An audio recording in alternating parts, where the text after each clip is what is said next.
Welcome to Things I Appreciate. We are reading Little House in the Big Woods, and this is going to be the chapter, Dance at Grandpa's. Monday morning, everybody got up early, in a hurry to get started to Grandpa's. Pa wanted to be there to help with the work of gathering and boiling the sap. Ma would help Grandma and the aunts make good things to eat for all the people who were coming to the dance. Breakfast was eaten, and the dishes washed, and the beds made by lamplight. Pa packed his fiddle carefully in its box and put it in the big sled that was already waiting at the gate. The air was cold and frosty, and the light was gray, when Laura and Mary and Ma, with baby Carrie, were tucked in snug and warm under the robes on the straw in the bottom of the sled. The horses shook their heads and pranced, making the sleigh bells ring merrily. And away they went on the road through the big woods to Grandpa's. The snow was damp and smooth in the road, so the sled slipped quickly over it, and the big trees seemed to be hurrying by on either side. After a while there was sunshine in the woods, and the air sparkled. The long streaks of yellow light lay between the shadows of the tree trunks, and the snow was colored faintly pink. All the shadows were thin and blue, and every curve of snowdrifts and every little track in the snow had a shadow. Pa showed Laura the tracks of the wild creatures in the snow at the sides of the road. The small leaping tracks of the cottontail rabbits, the tiny tracks of field mice, and the feather stitching tracks of snowbirds. There were larger tracks like dogs' tracks, where foxes had run, and there were the tracks of the deer that had bounded away into the woods. The air was growing warmer already, and Pa said that the snow wouldn't last long. It did not seem long until they were sweeping into the clearing at Grandpa's house, all the sleigh bells jingling. Grandma came to the door and stood there smiling, calling to them to come in.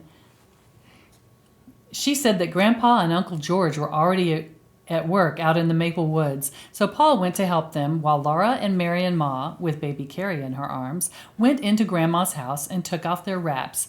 Laura loved Grandma's house. It was much larger than their house at home.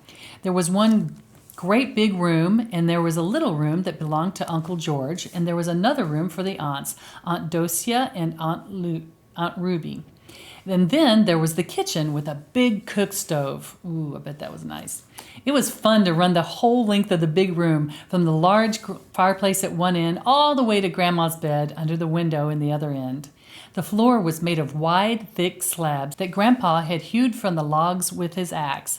The floor was smoothed all over and scrubbed clean and white, and the big bed under the window was soft with feathers. I do love a feather bed. The day seemed very short while Laura and Mary played in the big room, and Ma helped Grandma and the aunts in the kitchen. The men had taken their dinners to the maple woods, so for dinner they did not set the table but ate cold venison sandwiches and drank milk. Kind of hungry right now. But for supper, Grandma made hasty pudding.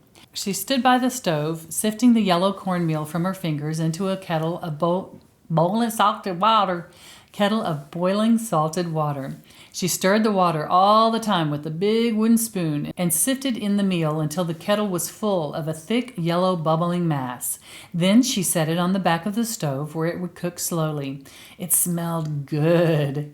Good.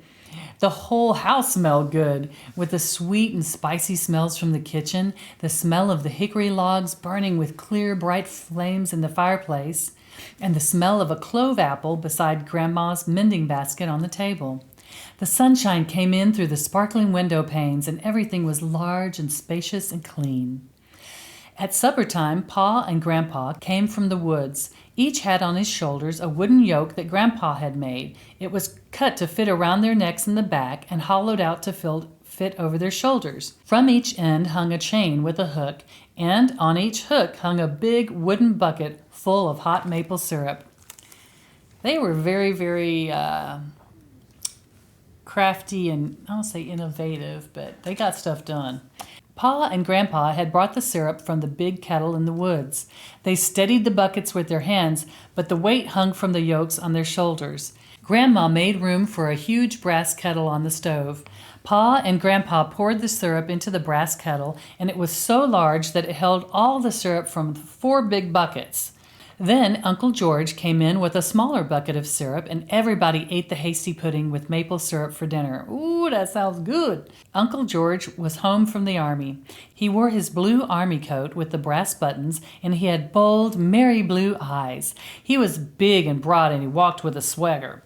Laura looked at him all the time she was eating her hasty pudding because she had heard Pa say to Ma that he was wild.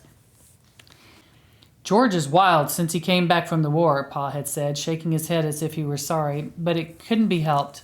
Uncle George had run away to be a drummer boy in the army when he was 14 years old.